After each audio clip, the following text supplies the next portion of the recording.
If you're going to Val Sesia this season, then the Sorba slides are an absolute classic that you have to tick off. These 3 back-to-back drops are an excellent training ground for the rest of what Val Sesia has to offer. The drops are roadside but still very picturesque. The first of these drops is this wide slide, which can be run in a variety of ways.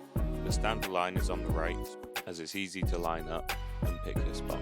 In higher water, the eddy on the right side tends to push back into the bottom of the drop, meaning you can take quite a big hit. And actually going more into the middle of the slide, even though it looks bumpier, results in a smoother line at the bottom. There is also a far left line off the flake, but that's something to take a really close look at before running it.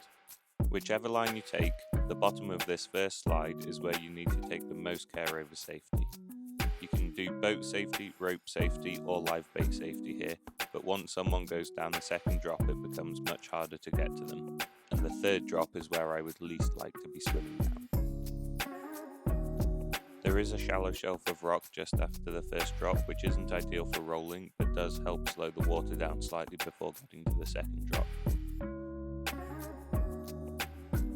The second drop is best taken on the left hand side, where a nice right boost stroke will push you into a cave under the wall.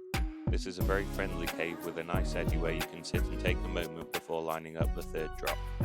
For the third drop you want to go back over to the right hand side and keep your nose pointing slightly right as you drop down into the middle of the rapid. The curling feature coming off the wall in the middle of this third drop looks very intimidating, but is actually very forgiving. As long as you have your weight forwards and your nose pointed towards the gap, you can go over it or under it and you generally come through fine. The last little move just at the pinch point at the bottom of the rapid is another little hole which just requires some momentum and to keep your boat straight and maybe a boost stroke as you go through. Although it's quite a small feature in comparison to the rest of the slides, this hole is where you sometimes see people getting stuck at the end. There's a slow pull behind it, but it's not very long, so make sure that if you think anyone might be swimming out of the hole, you've got safety cover just before the shallow rapid afterwards. You can scout these slides from river left on the road or on the rocks next to them, but for a slightly closer look or to set up safety, just cross over the bridge just above the rapid and you can get down to the rock right by the first drop. There are a couple of holes above the top slide, but they're not very retentive and they're actually really helpful for lining up wherever you want to be on that first drop.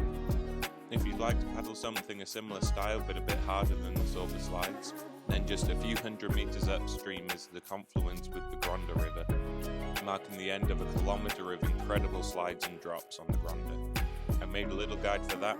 If you want more guides from Val Sesia, then let me know in the comments. I'm going back out there for another month and I'll try and do some more. If you like kayaking videos, then you might like the rest of my channel too.